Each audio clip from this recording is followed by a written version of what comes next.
Hamburger said did such a good job Afternoon. on the truck.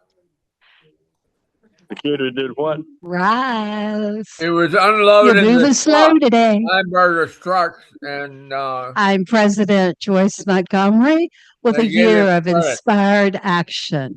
See you And later. it's a great day. We're going to be passing a card around for Bill Bestpitch regarding the loss of his mother Saturday. John will be passing that. Now, we don't get to do this very often, but we have a congratulations to a new member who got married Saturday. Woohoo! Paul Van Wagner got married Saturday. Paul? And his wife's name is Bridget. So I think this is the first for a while that we had a marriage. So congratulations. You paying $2? Oh, Milton was the last one. Okay. Oh, time flies. All right. Our introspection today and our Pledge of Allegiance is with Don Witt. Good afternoon. I was president quite a while ago, and when I was a president, my theme was bumper stickers and special notices. So, like John Montgomery, I keep a lot of things, and I kept some of these. I kept some of these things, so I want to give them to you today. So the first one is live each day like it is your last. One day you'll get it right. Non-nuclear issues such as the conventional ballistic missiles, which we'll hear about. We don't stop laughing because we grow old. We grow old because we stop laughing. You shouldn't give them one. Guys, I like some of these guys. Be so positive that negative people do not even want to be near you. You shouldn't let them have any whistle. I said, no, what am I going to do? We're going to let. So when you're dead, you don't know you're dead. It's difficult for only for others. It's the same when you're stupid. It doesn't work that way. Missiles aren't the problem. Missiles they hit a little location, but they don't blow up the planet. World peace begins with your turn signal. So non-nuclear issues, we'll be talking about the ballistic missiles, and we'll talk also. Stress spelled backwards is desserts. Coincidence? I think not. Want that to happen. But I want to thank our partners in Pakistan and Qatar. All right, this is a good one. If a man speaks in the forest and there is no woman to hear him, is he still wrong? Because they're right next to when I flew from. And this one's for Don Wilson. Being cremated is my last hope for a smoking hot body.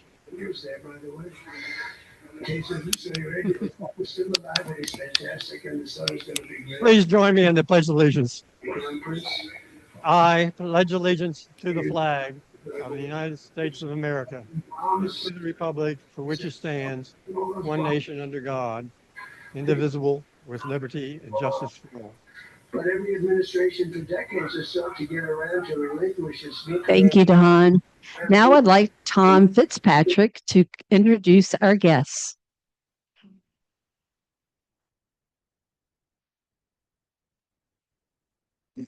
Thank you, Joyce. I'm a relatively new member. I'm excited to introduce quite a number of guests today.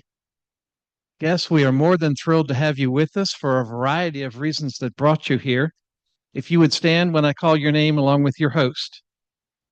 If we'll hold our applause till the end, we have James Harper from the Action Club, hosted by Ken Briggs.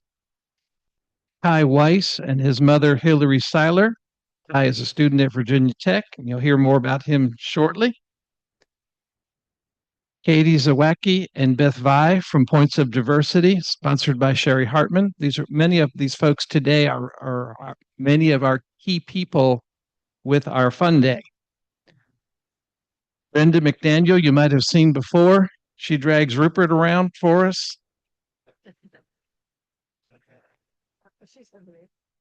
Chantel Mack from TAP, sponsored by Sherry. Jonathan Dagenhart and Scott Swillinger from Wells Fargo Advisors, hosted by Judy Clark. Adam Neal from RASAC, sponsored by Sherry. Charles Peppers from Radford University, and Darren Gray from Life Health Net. Again, more of our Sherry Hartman folks. Tamika Page from the Roanoke City Sheriff's Office, and Stephen Whitesides, who's representing Sheriff Hash today. And I've been around this town long enough that I taught Sheriff Hash back in the 8th grade. So I could tell you some stories. They are both from our Fun Gay group. And then Haney Morsey from PH Investors from Ken Briggs. Welcome to all of our guests.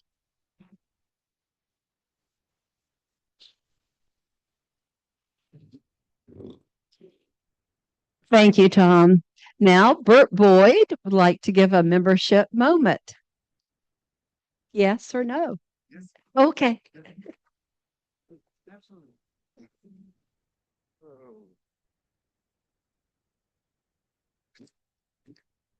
After my retirement from the state of Virginia Department of Veterans Services in 2010, I really never asked myself what I would be doing next with all my free time. But my interest in environmental issues was awakened by the belief that renewable and sustainable transportation can significantly reduce greenhouse gases. So I believe this was achievable if federal government initiatives were initiated to raise awareness and to incentivize consumer demand.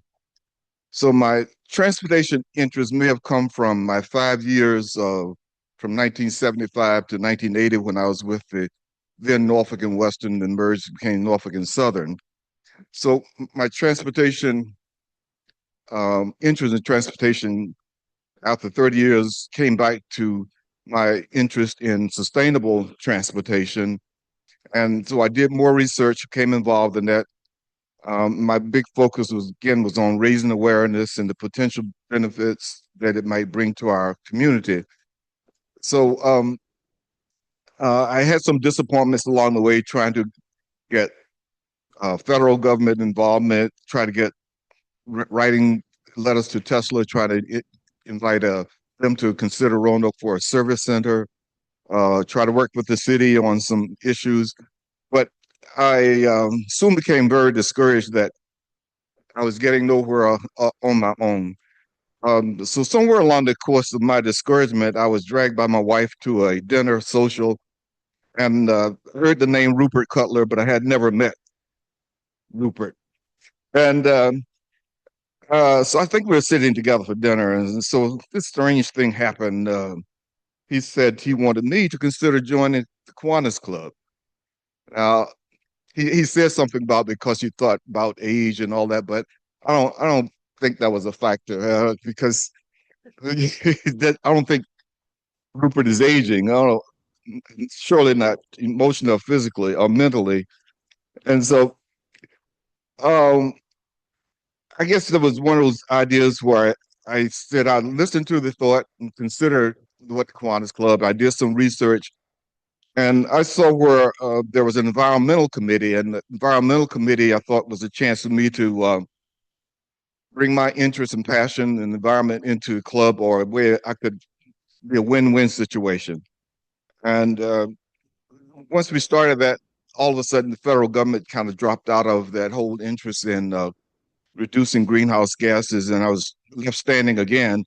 So my interest then shifted to Sherry Hartman and Heat Island projects. And the Heat Island projects was another way of, again, trying to preserve green canopy and reduce greenhouse gases. And so that became a win-win situation. And that passion has evolved to now try to eradicate invasive species that are threatening our tree canopy, again, which indirectly affects our environment and the greenhouse gases. In addition to that, somehow I got invited to the Action Club, and they accepted me with big smiles. And I've been a part of the Action Club, and I wouldn't leave them for anything. But the bottom line, I guess, is so why did I join the Kiwanis Club? And I think the first thing I always say to myself, because someone asked me. if you don't step forward and be asked from someone with character, with sincerity, and uh, and then the second part was after listening, I thought there was a place where I could give and take. Um, so my message to you is to be bold about asking people with character to consider joining the Kiwanis Club. Put something in their hands, put something in their head about how they could fit into the many opportunities to serve their personal needs, the needs of the club, and the needs of the community. Thank you. Thank you, Bert. We're glad you joined us. Now, Spring Day Fun recognition. Sherry Hartman and Joe Gaither.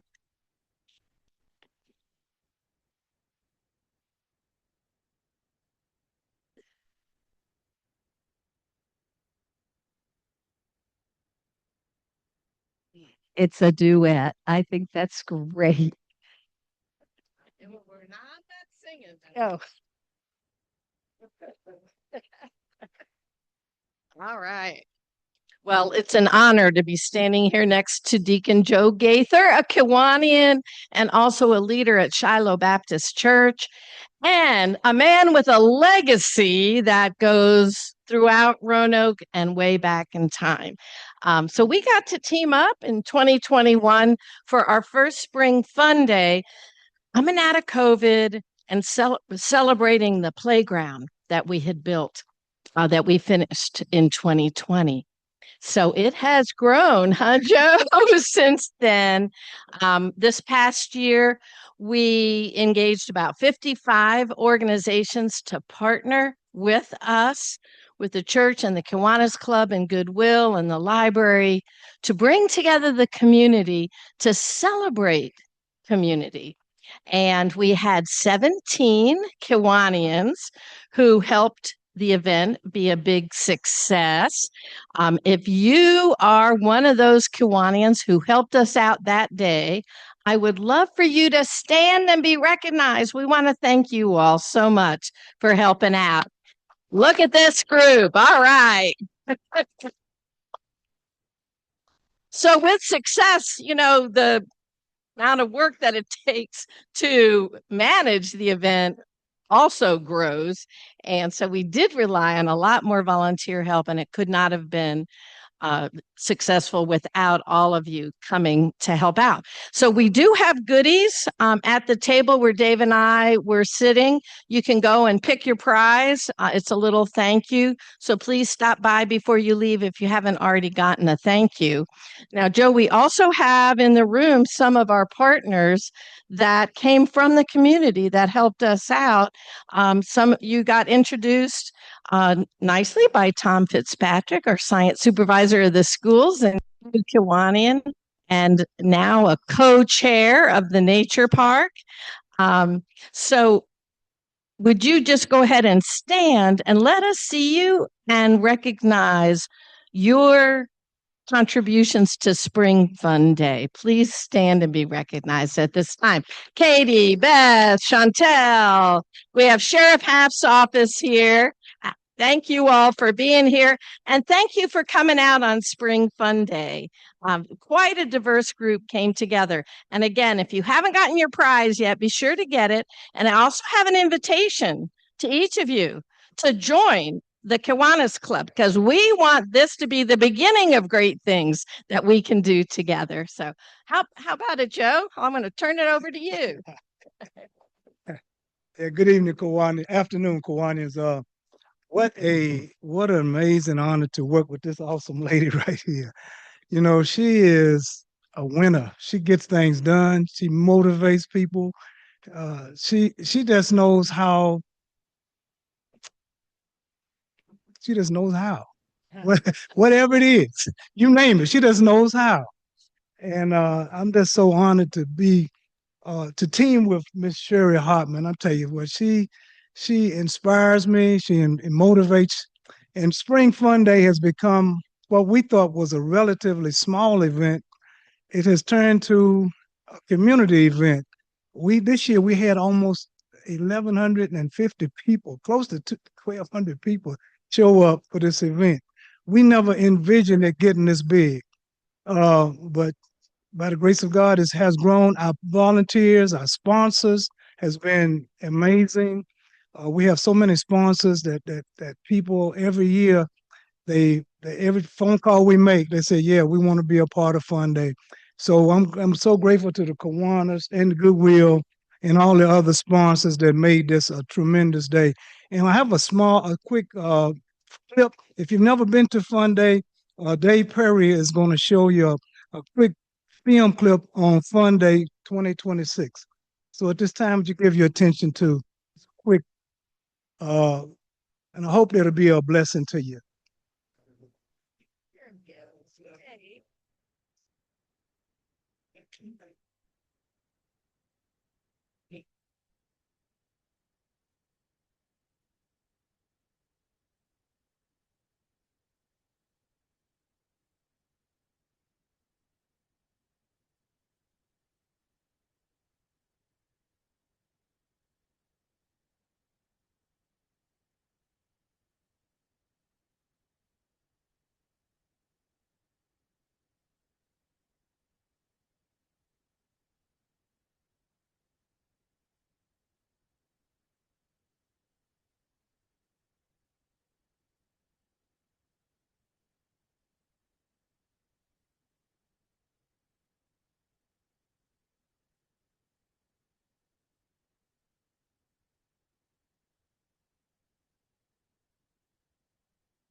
Kiwanis, that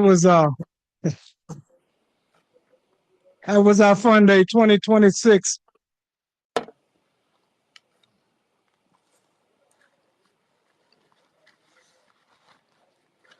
Total, in the 6 years, we've given away almost 1,800 Bibles. Thank you for your support.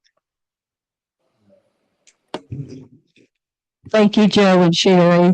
Now I'd like to call up Lee Osmond to introduce our environmental scholarship. Thank you, President Joyce. I'm Lee Osborne. Joyce made sure that I was aware of my time commitment, but I will point out to her that I'm getting started 5 minutes late, and I don't have 5 minutes to give away, so we'll just have to hang in here.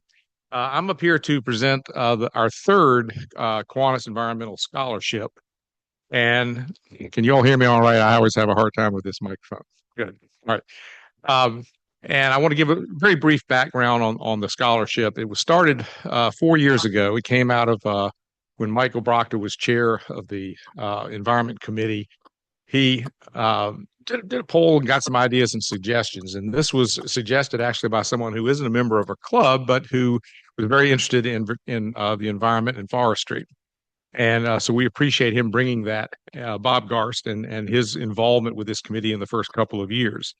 Rupert and I have co-chaired this committee for a number of years, and when Bob was no longer involved, we brought Mike McAvoy on board. And then when we get down to the selection process, we add a few members, and this year we added Bert Boyd. So I want to thank those Kiwanians for their involvement in this. Rupert really should be up here. Rupert claims that he is an emeritus member of our committee, but he knows the most and does the most work, and it's greatly appreciated. And I hope he'll be able to continue to do that, Rupert. So our winner this year is Kai Weiss. Kai, why don't you come on up here? And as it was introduced earlier, Kai came with his mother, Hillary Solid, and we're glad to have you here as well. I'll leave it up to Kai as to whether or not he wants to bring you up here to share in this or not. But Kai is a sophomore, now rising junior at Virginia Tech. He's in their School of Forestry. And he has gotten interested and done some very interesting things in his time at Virginia Tech. And so he shared that with us in his essay. And I might just let him talk about that because I don't think I have enough time to prelude it and then ask him to do it. But he also got a good letter of recommendation, and it has strong academics. And also, need is also a part of the criteria for this scholarship. And all of the applicants that we received all had a level of need that we want to support. This is a $5,000 scholarship. When it started, this was the largest scholarship we gave away. I think our high school scholarships now have gotten to where the highest is $6,000, but it's still a pretty substantial scholarship, and it's the only scholarship that we give to someone above the high school level. So I'm going to introduce you to Kai Weiss and let him share a few words. And Kai, you got to talk right into this thing.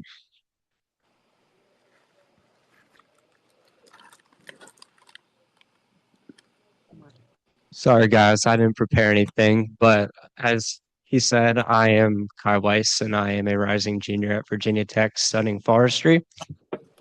I guess some accolades that I spoke about in my essay for the scholarship was my time doing undergraduate research with now retired professor Dr. John Seiler. I did one undergraduate research project on the autumn olive, which is an invasive shrub, and another one on red spruce trees. If you'd like to ask me about that, I'd be happy to share, but I don't want to take up too much of our time. And thank you guys so much.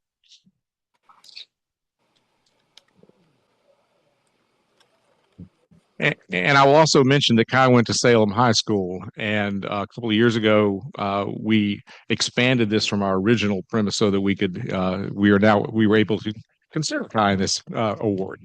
We have, thanks courtesy of All Star Impressions, we have a nice plaque that we want to present to Kai.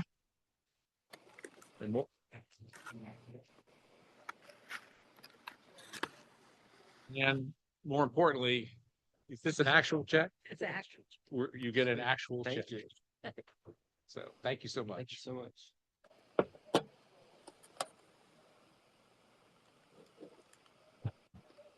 Lee, that was very efficient. Thank you. Announcements. Betsy, would you like to come up? And while she's coming up, where's the card? We're looking for the card. Where? Has it been down? Okay. Just want to be sure it's still moving. Hi, guys. I told Joyce I wanted to come up and say thank you for pledging $2,100 for the backpacks and the school supplies for kindergartners for Chip back with the backpack program. And I didn't even have to come up here and thank you. You're just wonderful, and thank you. We're going to have the event August 6th at the Chip office on 3rd Street, and they will hand out the backpacks. They will have health, some doctors or someone there to help with their health, whatever they do to physicals. So just come out if you want to. If not, I'm going to be there and we'll take pictures. Happy little kindergartners. Thank you.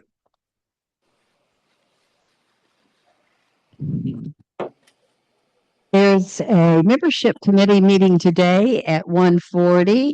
Andre, would you like to say something about the fun event? Thank you, Madam President. I'm Andre Fun Brooks. It is my job to make sure we have fun because we work so hard too. We're going to Stony Brook Vineyards for a fun activity Saturday, June 27th, 1 to 5. Mark Forks will be there from 2 to 4 with his music. And I understand some of our members really like Mark. I do too. I'm not saying I don't, but I do too. So we're going to have our barbecue luncheon with all the trimmings, and then we'll have cookies and some great sides. We'll have some drinks like iced tea and water. You can purchase your own wine from the vineyard. The price this year has gone up. What hasn't? It's $19. There's sign-up sheets on the table. So if you would, please sign up. You can today because I need to let the caterer know how many people. Also, bring your own chair. We're going to be closer to the pavilion this year so we can hear the music better. And if there are some people who need to sit under the pavilion, I think that will be allowed.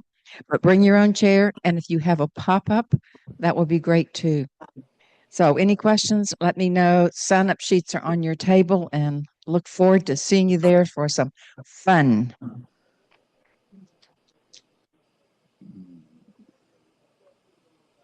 I think we have time for a couple quick brag bucks if anybody would like to come up. And while you are coming up, if you are, we will not be meeting July the 1st. I'm just going to keep telling you that each week. No meeting on July the 1st because of the 4th being on Saturday. No braggers today? Well, then I can call Reef. Where is Reef? He's helping our speaker. Oh, finding our speaker. Okay. Oh, wait a minute. We got a bragger. Okay. Yeah. I know I don't look as old as this, but I had the opportunity of going to my 50th college reunion at Yale 3 weeks ago. And I was fortunate enough to be able to take 2 of my 3 daughters with me. And just wanted, it was quite an experience. A lot of people from our class showed up, but not that many people that I knew, which is always interesting. But it was a class of about 1,300, so not too surprising. But it was really good to get back to sort of look at campus and see a lot of the changes that have taken place. And I was in a singing group when I was in college, the Yale Whiffenpoofs, the class of 1976. And so we got 2 or 3 opportunities to sing over the weekend, which is really the reason that I was there. But anyway, thought I'd share that with you, and hopefully I'll make it to the next one. Well, All right. Back again, this time wearing my hat as Nature Park Chair. We are still recruiting volunteers to adopt a week to nurture our nature park. I still have opportunities that are wide open for anyone interested in joining us out at the nature park, mostly to water it. July 6th, July 13th, all of August, all of those are weeks that are wide open looking for a nature park nurturer. So please just be in touch with me if any of those weeks would suit you. I'll go out to the garden with you.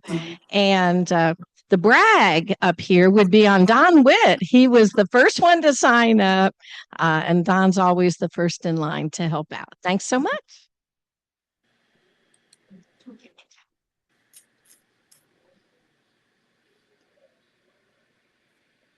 I guess you guys know I'm the director of the Ram House, and there's been a lot of wonderful things. I hope you guys will go to WFIR today because we got such a wonderful shout out from Jean Morano, and there was a beautiful tour of the new building. I'd like you to know that we will be open on June 30th if everything goes as we plan it to.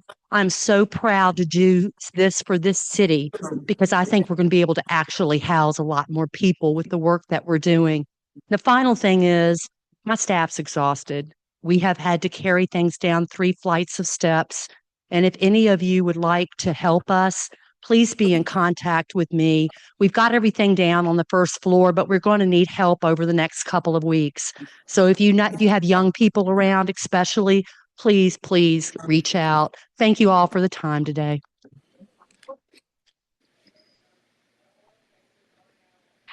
Now I'd like to call Wolf Kessler to introduce our speaker today, Patrick Henry Jolly.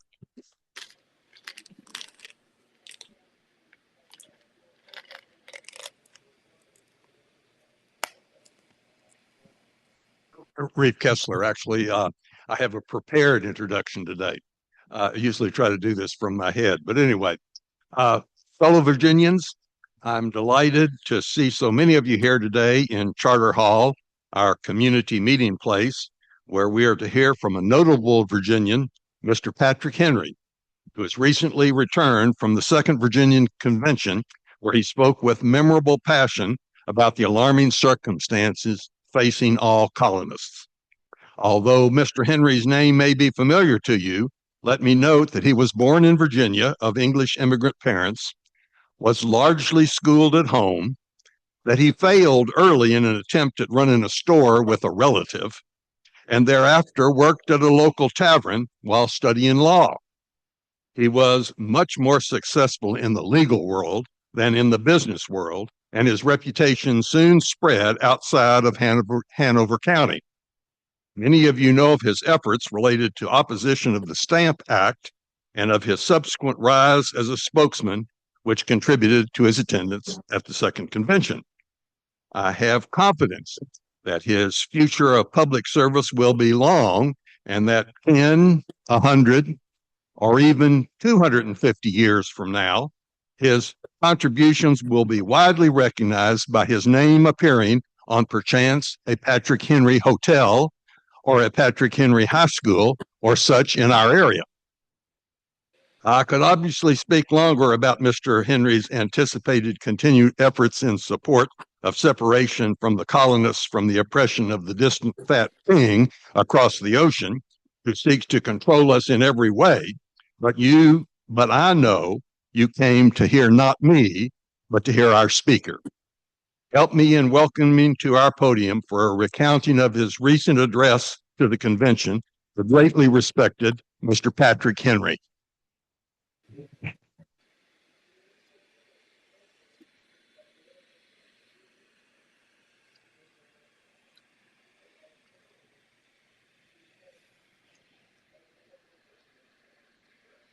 Thank you very much for that very detailed introduction.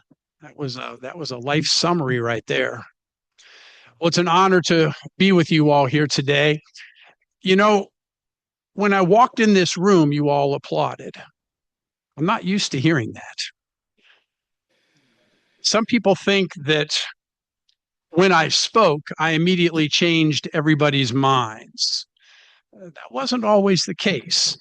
You referenced the stamp tax. In 1765, on the day of my 29th birthday, May 29th, I put forth resolutions to the Virginia House of Burgesses, which were on that particular day meeting in the Committee of the Whole. And those resolutions made sense to me, but in other people's eyes, perhaps they didn't. I was suggesting, as a new member, just 9 days after taking my seat in this prestigious Virginia House of Burgesses, something didn't sit right with me with that stamp tax. Now, there had been petitions that had been sent to Parliament the previous year when this was being discussed, although it was primarily a one-way discussion where the colonies were petitioning to Great Britain, telling them why they did not want the stamp tax, but there was no response from Parliament. So just 9 days on the job, I saw that this was wrong, and I rose and I spoke. I put forth resolutions that were put in front of the House of Burgesses the following day, on May 30th. I was now 29 years old. My final resolution ended basically declaring that anybody who supports this tax is an enemy of the colonies.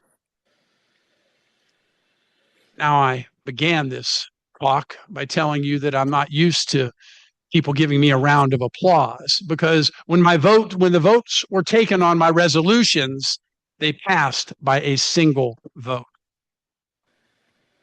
Young Tom Jefferson, you may be familiar with Mr. Jefferson. He was apprenticing with George Wythe in Williamsburg as a prospective lawyer. He had just recently graduated from William and Mary. He was 6 years my younger. And he was in the doorway of the chambers that day. And he was in the doorway when Peyton Randolph, distinguished member of the House of Burgesses, stormed past young Mr. Jefferson and declared, "By God, I would have given 500 guinea for a single vote." Now, that tells us two things. Voter fraud is not new, but that's another discussion. And also, it reinforces the fact that it passed by a single vote. Now, if Mr. Randolph would have had his way and paid his 500 guinea and gotten another nay vote, that would have tied the count, and Speaker John Robinson, a longtime Speaker of the House of Burgesses, would have voted in the negative. History would have been changed, I believe, because shortly after those resolutions were passed, they were circulated throughout the colonies. And the other colonies began to take note and began to do the same thing. This was in 1765. Thomas Jefferson would later say that it was I, Patrick Henry, who gave first impulse to the ball of the American Revolution on that May day in 1765. Now, as you know, the relationship over the next 10 years between Great Britain and the colonies deteriorated, awfully deteriorated. And as you mentioned, I'm fresh from Richmond and the Second Virginia Convention, I put forth resolutions on March 23rd, the fourth day of this convention. I put forth resolutions which, if passed, would place Virginia into a posture of defense. It would reestablish the county militias, and it would reinforce our ability to defend ourselves against the threats of Great Britain. Now, as you can imagine, there was a lot of debate. Many people may have thought this was a good idea, but how could we, as Virginia, with a volunteer army, defend ourselves against Great Britain? so formidable an adversary. The discussion went back and forth, and finally, Mr. Peyton Randolph, who was the president of this Second Virginia Convention, acknowledged me as the gentleman from Hanover County. Let's see if I can recall those words. No man thinks more highly than I do of the patriotism as well as the abilities of the very worthy gentlemen that have just addressed this House. But different men often see the same subject in different light. Therefore, I hope it will not be offensive if entertaining as I do opinions of a character very opposite to theirs, that I should speak forth my sentiments freely and without reserve. This is no time for ceremony. The question before this House is one of awful moment to this country. For my own part, I consider it as nothing less than a question of freedom or slavery. And in proportion to the magnitude of the subject ought be the freedom of the debate. It is only in this way we can hope to arrive at the truth and fulfill the great responsibility which we hold to God and to our country. Should I keep back my opinions at such a time for fear of giving offense, I should consider myself as guilty of treason towards this country and guilty of an act of disloyalty against the majesty of heaven, which I revere above all earthly kings. It is natural for man to indulge the illusion of hope. We are apt to shut our eyes to the painful truth, to listen to the song of the siren. Listen until she transforms us into beasts. Is this the part of wise men engaged in a great and arduous struggle for liberty? Are we disposed to be among those who, having eyes, see not, or having ears, hear not the things which so nearly concern our temporal salvation? For my own part, whatever anguish of spirit it may cost, I am willing to know the whole truth. I'm willing to know the worst and to provide for it. I have but one lamp by which my feet are guided, and that is the lamp of experience. I know of no other way of judging the future but by the past. And judging by the past, I wish to know what there has been in the conduct of the British ministry for these last 10 years, which justifies the hopes with which these gentlemen have been pleased to solace themselves and this House. Is it that insidious smile with which our petition has been lately received? Trust it not, sir. That shall prove to be a snare to your feet. Suffer not yourselves to be betrayed by a kiss. Ask yourselves how this gracious reception of our petition comports with the warlike preparations which cover our waters and darken our land. Tell me, fleets and armies necessary to a work of love and reconciliation? Tell me, have we shown ourselves so unwilling to be reconciled that force must be called in to win back our love? Let us not be deceived. These are implements of war, subjugation. These are the last arguments to which a king resorts. I ask, what means this martial array if its purpose be not to force us into submission? Can gentlemen assign any other possible motives for it? Has Great Britain any enemy in this quarter of the world to call for all this accumulation of navies and armies? No, sir, she has none. They're meant for us. They can be meant for no other. They're sent over to bind and to rivet upon us those chains which the British ministry have been for so long forging. And what have we to oppose them? Shall we try argument? We've been trying that for the last 10 years. Have we anything new to offer on that subject? Nothing. We have held this subject up in every light of which it is capable, but it has been all in vain. Shall we resort to entreaty or humble supplication? What terms shall we find which have not been already exhausted? Let us not, I beseech you, let us not be deceived any longer. We have done everything that could be done to avert this storm, which is now coming on. We have petitioned. We have remonstrated. We have supplicated. We have prostrated ourselves before the throne and implored its interposition to arrest the tyrannical hands of the ministry and parliament. Our petitions, they've been slighted. Our remonstrances, they've produced additional violence and insult. Our supplications, they've been disregarded. We have been spurned with contempt from the foot of the throne. In vain, after these things, may we indulge in the fond hope of peace and reconciliation. There is no longer any room for hope. If we wish to be free, if we mean to preserve unviolated these inestimable privileges for which we have been so long contending, if we mean not basely to abandon the noble struggle in which we have been for so long engaged and which we have pledged ourselves never to abandon until the glorious object of our contest has been obtained, then we must fight. I repeat that, we must fight.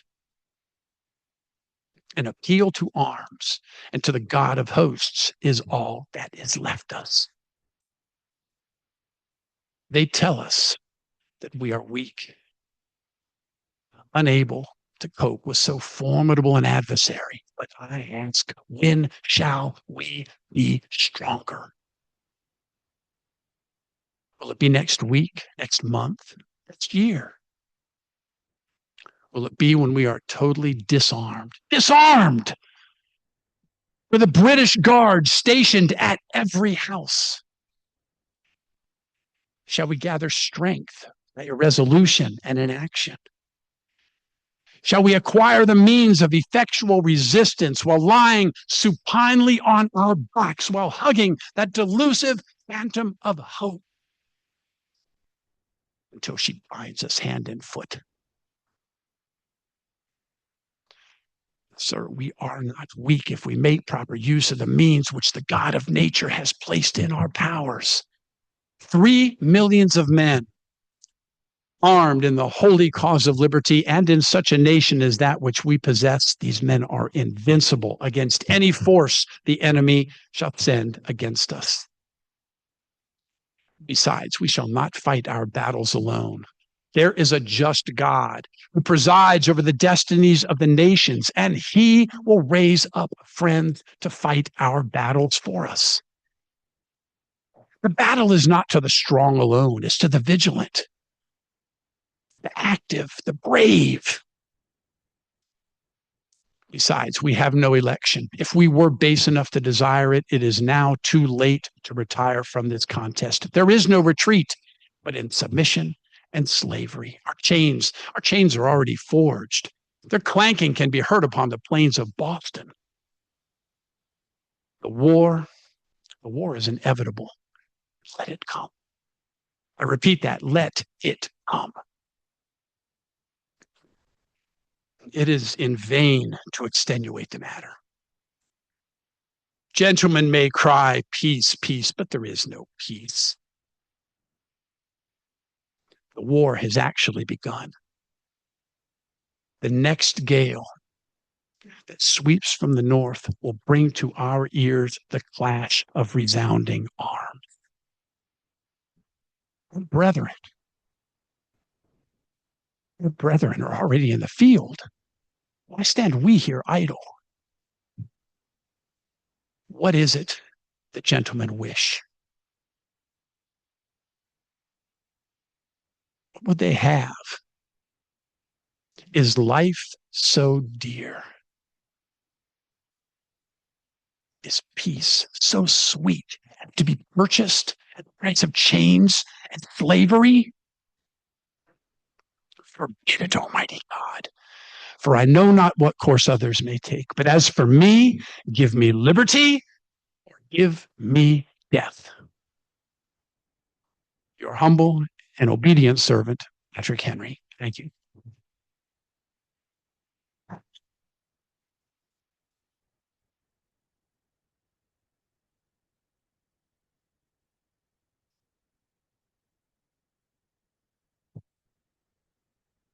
I'm open for questions and answers as myself.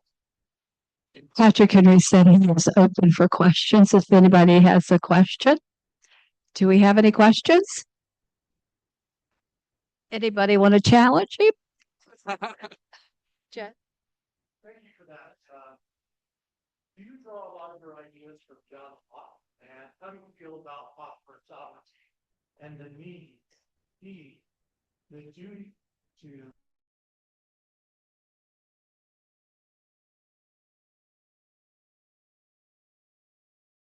Locke? I'm going to speak to you all now as myself. My name is Patrick Henry Jolly, and it's a pleasure to be with you here today. I'm glad you liked the other Patrick. Yes, Patrick Henry, as well as many of the founders, drew inspiration and drew ideas from Locke. And I think that we could see by their actions that they felt that it was their duty to fight against tyranny. I mean, that's kind of the short answer. Yeah. Yes. Looking ahead, I think you can play a role out with the Congress, maybe the system Bill of Rights. Expand on that, please. Sure. So the question was Patrick Henry's involvement after the Constitution was drafted. I'll take it back a little bit farther from when it was drafted. And Patrick's involvement in the Bill of Rights. So first of all, Patrick Henry was chosen as a delegate to go to Philadelphia to be a part of what became the Constitutional Convention. And he, for some reason, chose not to go.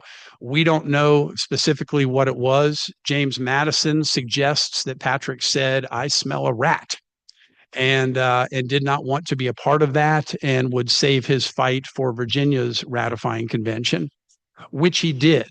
We don't know if Patrick Henry said, "I smell a rat." We don't know his particular reason why he did not attend, but he did save himself for the ratifying convention. He was living in Prince Edward County at the time, and he was elected as a delegate to that convention.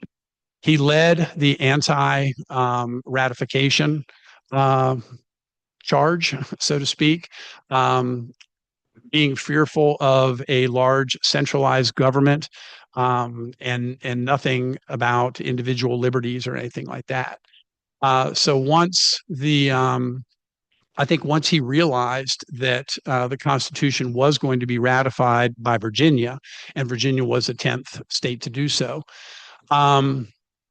that he really started his focus on individual rights.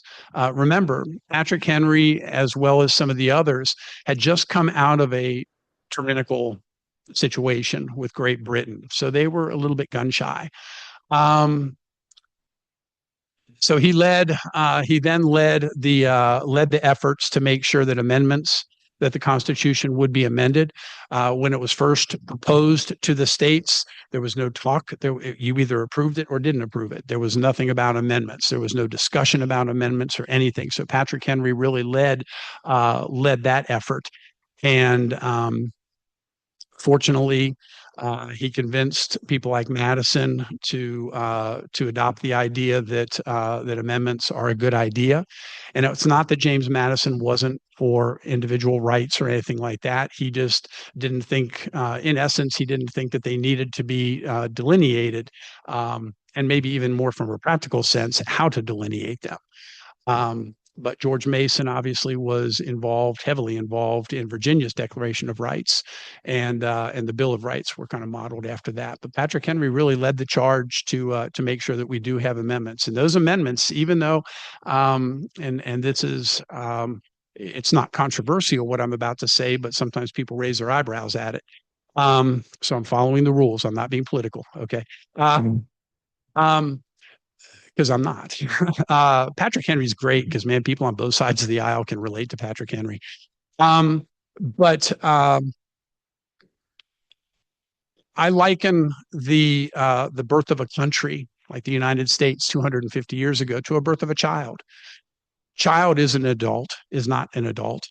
A child is not fully developed. A child is not mature. They haven't reached their potential. Our country was founded 250 years ago. Our Declaration of Independence, our Constitution, they talk about equality. But I think that we can all answer honestly that in Patrick Henry's time, was everybody treated equally? No, they're not. They weren't. According to the law, they were not treated equally. We know that. Men were different from women. Whites were different from blacks. I mean, there were all kinds of things that separated us back then. Patrick Henry made sure we had a Bill of Rights to make sure that we as a country could mature and grow and develop. 250 years later, because of Patrick Henry's insistence to have a Bill of Rights attached to our Constitution.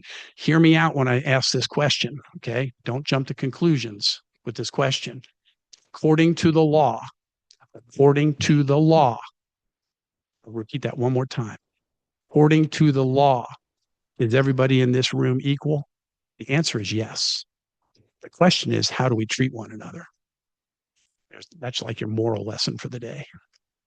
Okay, that was a big answer to your short question. I mean, obviously there were no recording devices, but how did we come to know? A great question. A great question. I'll just leave it at that. So Patrick Henry died in June of 1799, and it was about 6 years later that a fellow by the name of William Wirt, who would go on to become Attorney General for the United States under Jefferson, and he would become the nation's longest serving, to this day, the longest serving in that position, 12 years, Attorney General. It was in 1805 where he was walking, I believe, in my research, I think he doesn't name who it was, but I think it was John Tyler, that he was walking in Williamsburg through the rubble of Williamsburg. And he made the decision to write a biography on Patrick Henry, as well as several other founders. Patrick Henry was the only one that he did. So John Tyler, Thomas Jefferson, John Roane. There were several people, a small number, but several people who were still alive in 1805 that helped William Wirt create what we know today as the Liberty or Death speech. So what I did for you a few moments ago is, in essence, the creation of William Wirt. Now, that being said, Thomas Jefferson played a huge part had much impact on William Wirt and on the biography. It was published, and Thomas Jefferson saw it. You know, he didn't make any changes to the speech. John Tyler, the others as well, with their input, Wirt created what we see today, what we hear today.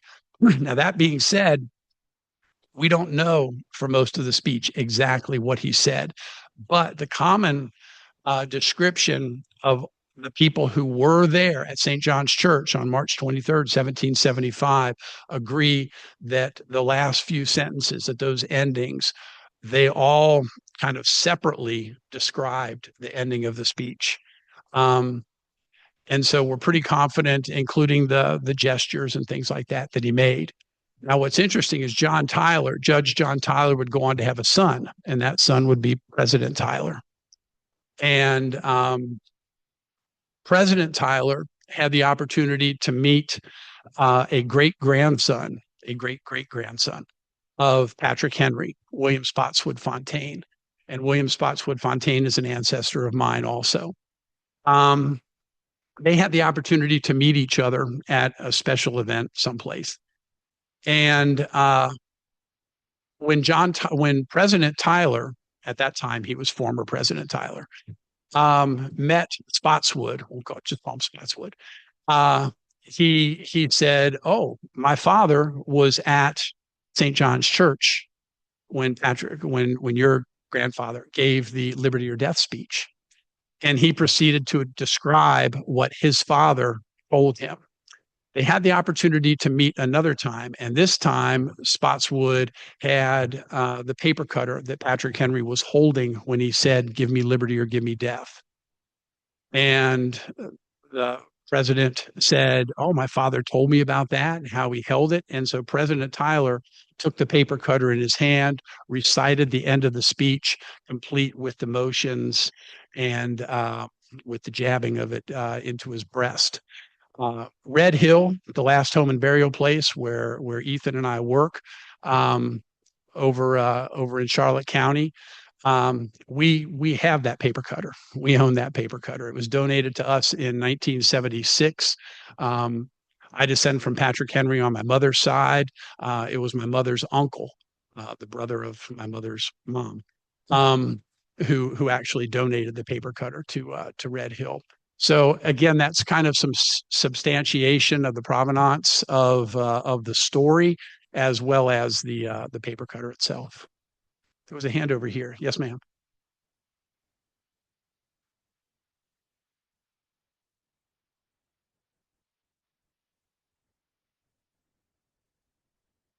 So, the question comment, when Patrick Henry put forth the resolutions for the Stamp Act, it was his 29th birthday.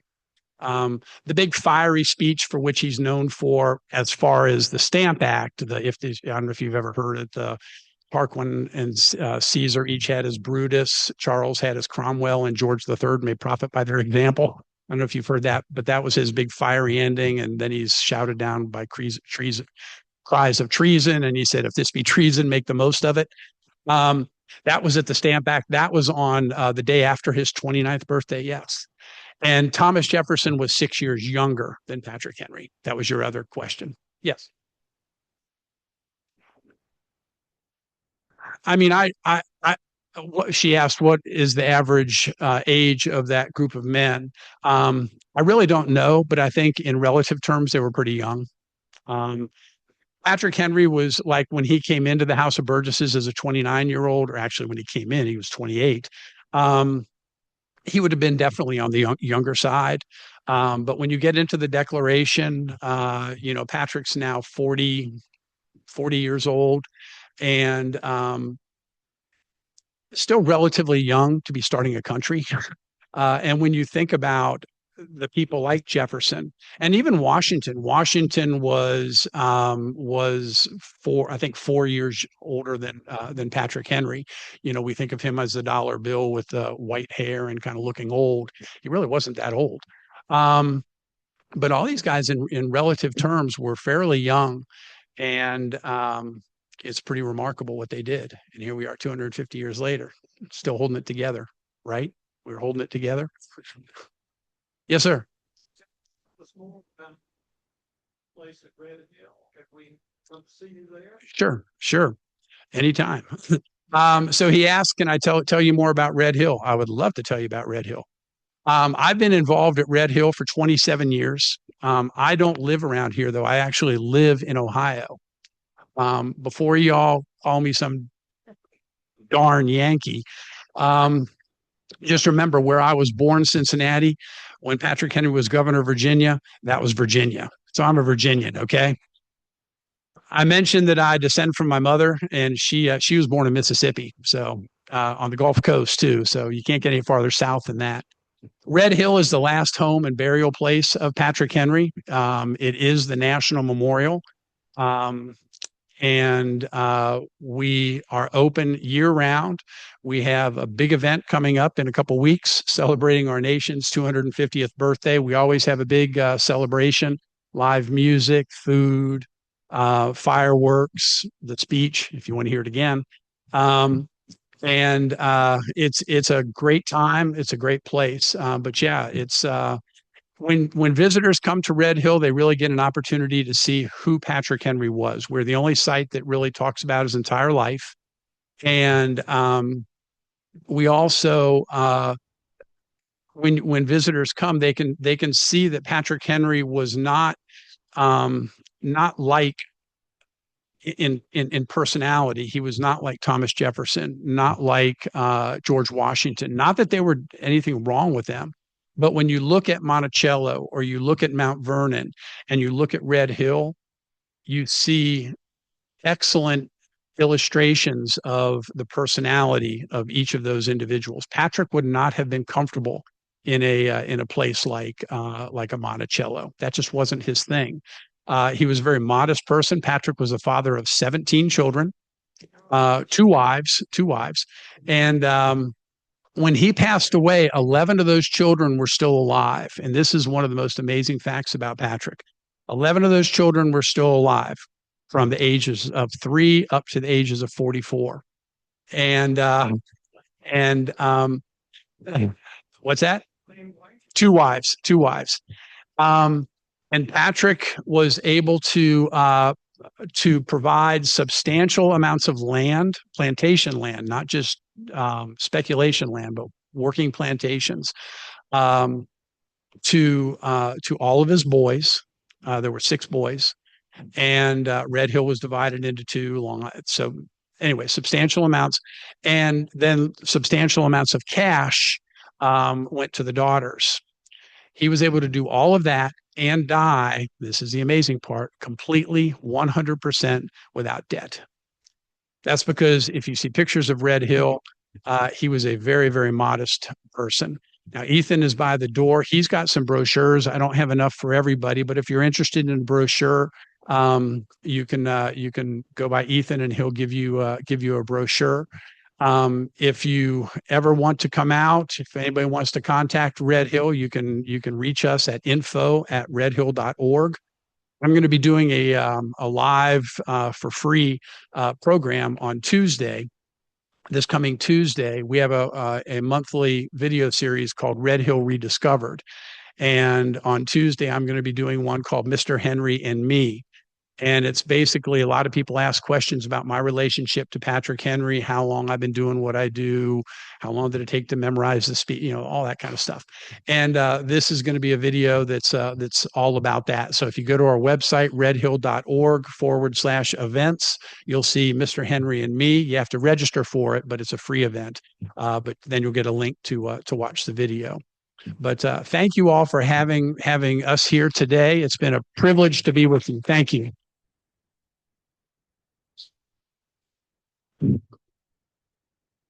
Thank you, Patrick Henry Jolly. He has asked for his honorarium to go to Patrick Henry's Red Hill.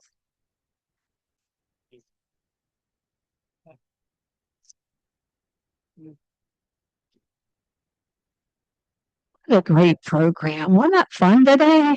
Yeah. All right. Where's the card? Anybody got the card? Oh, there it is. Okay. We found the card. Next week, Robert Turcock, AI and the Rate of Change in the World. So you don't want to miss that. We got to keep up with AI. All right. With that, and I will see you next week.